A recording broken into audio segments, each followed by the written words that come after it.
घूमने फिरने के शौकीनों के लिए वाइल्ड लाइफ टूरिज्म यानी वन्य जीव पर्यटन काफी रोमांचक होता है।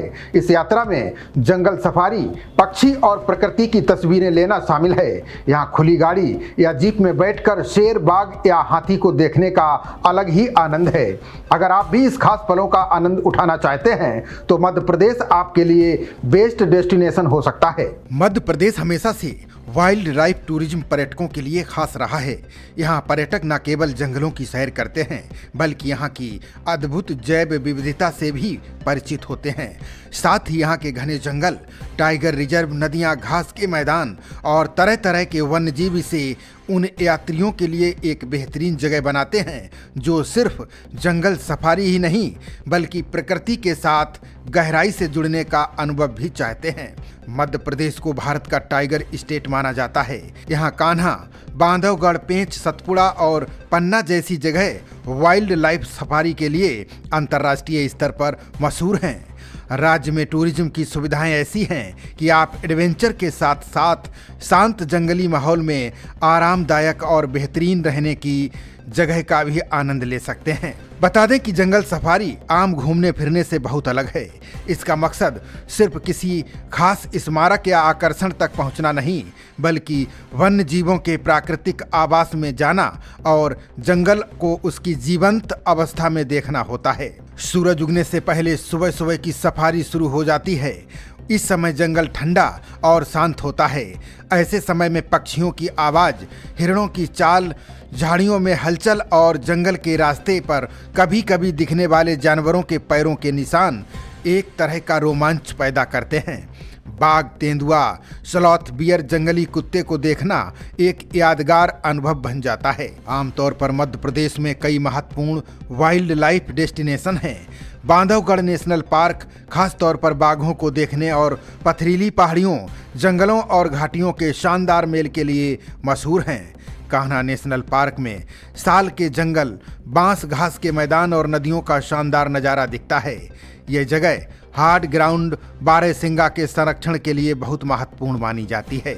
वहीं पेंच नेशनल पार्क उस इलाके से जुड़ा हुआ है जिसने द जंगल बुक को प्रेरित किया था। ये जगह कई तरह के स्तनधारियों और पक्षियों के लिए जानी जाती है।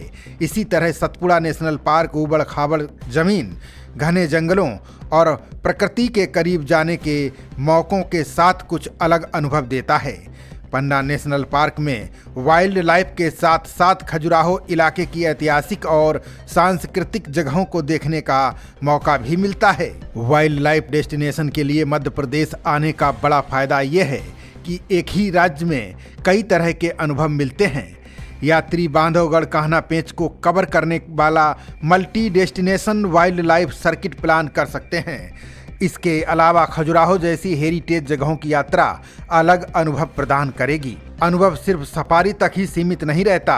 Bird watching, nature walk, cycling, गांव घूमना, आदिवासी संस्कृति को जानना, फोटोग्राफी और बस नदी के किनारे शांति से बैठना वाइल्ड लाइफ हाजले के मजा को और बढ़ा देता है। Bird watching, nature walk, cycling, गांव घूमना, आदिवासी संस्कृति को जानना, फोटोग्राफी और बस नदी के किनारे शांति से बैठना वाइल्ड लाइफ हॉलीडे के मज़ा को और बढ़ा सकता है। कान्हा नेशनल पार्क के पास बहने वाली बंजर नदी का इलाका बहुत आकर्षक है। कान्हा पार्क के अलावा एक और दिलचस्प विकल्प एमपीटी सफारी लॉज मुक्की है। ये मुक्की गेट के पास और बंजर नदी के किनारे स्थित है। इसका जंगल वाला माहौल, आरामदायक रहने की जगह, स्विमिंग पूल, ट्री हाउस और प्रकृति से जुड़ी गतिविधियां देखने को मिलेंगी। ये जगह उन यात्रियों के लिए खास है जो सफारी के रोमांच के साथ साथ आराम भी करना चाहते हैं। आपको एमपीटी जंगल रिजॉर्ट सारही में भी ऐसा ही अनुभव प्राप्त होगा। ये इलाका सारही गेट के पास है। इसकी सीमा नेशनल पार्क से जुड़ी है जिससे आधुनिक सुविधाओं के साथ साथ एकांत माहौल भी मिलता है। आरामदायक जंगल में रहने की जगह के साथ ही सफारी का मजा लेने के लिए बांधवगढ़ एक और बेहतरीन जगह है। यहाँ आप MPT white tiger forest lodge, Bandhavgarh और बांधवगढ़ टाइगर रिजॉर्ट जैसी जगहों को घूमने का आनंद प्राप्त कर सकते हैं। इसी तरह पेंच की अपनी अलग खासियत है। साथ ही तुरिया और अन्य क्षेत्रों के पास अच्छी रहने की जगह उपलब्ध है। इनमें बागवन, पेंच नेशनल पार्क, पेंच जंगल कैंप और जंगल कैंप्स इंडिया शामिल है। खबरों का सिलसिला जारी रहेगा, देखते रहिए जनप्रवाद। नमस्कार।